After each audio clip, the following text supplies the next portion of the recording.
नमस्कार। फाइनेंशियल बकवास में आपका स्वागत है। तो इस वीडियो में हम बात करेंगे इनसाइडर ट्रेडिंग क्या है और ये भारत में इलीगल क्यों है। ये भारत में नहीं, पूरे विश्व में इलीगल है।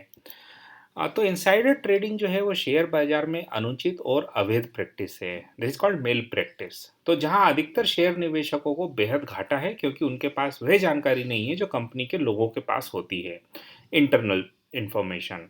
तो इसका मतलब यह है कि कंपनी के अंदर की किसी महत्वपूर्ण जानकारी से बहुत सारा पैसा बनाया जा सकता है, जिससे शेयर बाजार में हो रहे शेयर के कारोबार में सही नहीं ठहराया जा सकता है।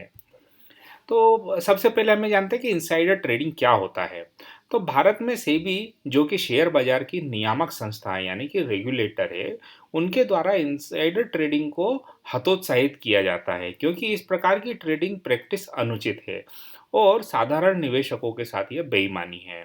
तो शेयर बाजार में सूचीबद्ध शेयरों, प्रतिभूतियों जैसे कि बॉन्ड, शेयर, स्टॉक ऑप्शंस में होने वाले कारोबार वाली कंपनियों में कोई भी ऐसी खबर जिससे कंपनी की कार्यप्रणाली या किसी बड़े निर्णय की पहले से जानकारी होना या उससे फायदे या नुकसान का आकलन कर उसमें ट्रेडिंग करना इनसाइडर ट्रेडिंग कहलाता है।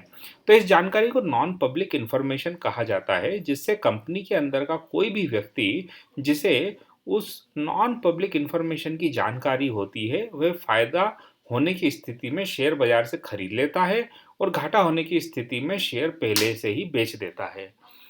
साधारण से शब्दों में अगर कहा जाए तो यह समझिए कि जिस जानकार व्यक्ति के पास कंपनी की अंदरूनी जानकारी है वे फायदे में हैं और साधारण शेयर धारकों के पास वह जानकारी नहीं है। वह जानकार व्यक्ति corporate officer, board of director, employee या वह जिसे उस नॉन पब्लिक इंफॉर्मेशन तक पहुंच हो सकता है। इनसाइडर ट्रेडिंग के उदाहरण पर हम बात करते हैं। यहाँ पर हम 3 प्रकार के उदाहरणों से समझेंगे। तो पहला उदाहरण है कि किसी कंपनी के सीईओ के वकील को एक गोपनीय मीटिंग में पता चलता है कि अगले कुछ दिनों में ही सीईओ अकाउंटिंग फ्रॉड के कारण पकड़ा जाएगा।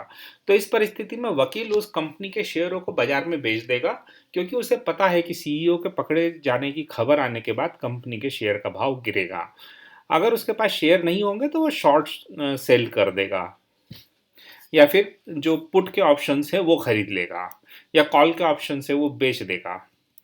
वैसे ही दूसरा उदाहरण है कि मान लीजिए कि मेरा कोई दोस्त किसी कंपनी में बहुत महत्वपूर्ण पद पर है और उसके पास बेहद महत्वपूर्ण जानकारी है कि उसकी कंपनी को बहुत बड़ा फायदा होने वाला है, पर यह जानकारी वह मुझसे साझा करता है तो मैं उस कंपनी के शेयर उस समय बाजार भाव से बहुत ज़्यादा मात्रा में खरीद लेता हूँ। जब 2 दिन के बाद वह खबर आम जनता को पता चलेगी तो शेयर का भाव बहुत बढ़ जाएगा। मान लीजिए कि शेयर का भाव उस समय 400 रुपये चल रहा है और मैं उस कंपनी के 1000 शेयर खरीद लेता हूँ, तो मेरा निवेश 4 लाख रुपए का हो जाता है। अब उस कंपनी की वह खबर बाजार में आ जाती है और उस खबर से जो नए उत्पाद लॉन्च की खबर है और उस तरह के उत्पाद बाजार में थे ही नहीं, तो उस उत्पाद की जरूरत भारत में लंबे समय से है, तो कंपनी के शेयर का भाव तेजी से बढ़ने लगेगा। 2-3 सप्ताह में ही कंपनी के शेयर का भाव 600 रुपये हो जाता है और मैं उन शेयरों को बेच देता हूँ, जो कि 600 रुपये के हिसाब से 1000 शेयरों का लगभग 6 लाख रुपया हो जाता है। तो मेरा लाभ मात्र 2-3 सप्ताह में ही 40% हो जाता है, जो कि लगभग 2 लाख रुपए होता है। तीसरा उदाहरण है कि कोई व्यक्ति सरकारी अफसर है और उसे किसी नए कानून व नियम के बारे में पहले ही पता चल जाता है और उस कंपनी से ऑटो कंपनियों को बहुत फायदा और उस नियम से ऑटो कंपनियों को बहुत फायदा होने वाला है और वह गोपनीय तरीके से ऑटो कंपनियों के बहुत सारे शेयर खरीद लेता है, अपने मित्रों को भी बता देता है, उनको भी खरीदवा देता है क्योंकि उसे पता है कि जैसे ही ये कानून व नियम लागू होंगे शेयर के भाव बहुत बढ़ जाएंगे। तो इनसाइडर ट्रेडिंग इलीगल क्यों है? तो अधिकतर देशों में इनसाइडर ट्रेडिंग मतलब कि गोपनीय जानकारी के आधार पर लाभ कमाने वाली गतिविधियों को इलीगल माना जाता है और इस प्रकार के ट्रेडिंग को आपराधिक कृत्य के तौर पर देखा जाता है। इसका पहला बड़ा कारण है कि आम निवेशकों के साथ धोखा होता है। ये वाकई उन आम निवेशकों के साथ धोखा है जिन्हें इस गोपनीय जानकारी का पता नहीं होता है और वे घाटे में रहते हैं। वहीं जिनके पास वह जानकारी होती है वे लोग उस जानकारी से बहुत सारा पैसा बना लेते हैं। नैतिक रूप से गलत है क्योंकि इनसाइडर ट्रेडिंग को नैतिक रूप से गलत कार्य माना जाता है और शेयर बाजार में इस तरह के कार्य को अनैतिक माना जाता है क्योंकि उस कंपनी के सभी शेयर धारकों को ट्रेडिंग में बराबर का अवसर नहीं मिल पाता है। तो वह अवसर मिलना ही चाहिए हर एक निवेशक को, क्योंकि वे जानकारी उसके बाद में आती है। तो लोगों का विश्वास जो है वो डगमगाता है। तो इनसाइडर ट्रेडिंग से शेयर बाजार में कंपनी के प्रति विश्वास डगमगाता है, कम हो जाता है।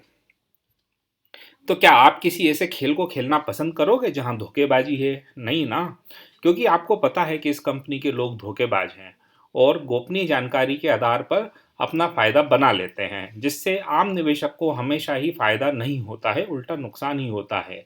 तो आम निवेशक इस तरह की कंपनियों के शेयरों से दूर ही रहता है, जिससे कंपनी की छवि खराब होती है।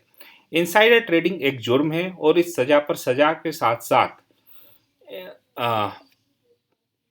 जुर्माने का भी प्रावधान है। तो उम्मीद है कि आपको वीडियो पसंद आया होगा, समझ में आया होगा कि इनसाइडर ट्रेडिंग क्या है और यह क्यों इलीगल है। अगर आपके कुछ प्रश्न हो तो आप हमें कमेंट में पूछ सकते हैं। और किसी भी प्रकार की जानकारी चाहिए तो वो भी आप हमें कमेंट में लिख सकते हैं, हम उस पर भी वीडियो बनाएंगे। और अगर आपने अभी तक सब्सक्राइब नहीं किया है तो आप हमारा चैनल सब्सक्राइब कर लीजिए। आप हमारे वीडियो को लाइक करिए, शेयर करिए, अपने व्हाट्सएप ग्रुप पर भी शेयर करिए, जिससे और लोगों को भी ये छोटे से छोटी जानकारी जो उनके काम की है पता चले। धन्यवाद।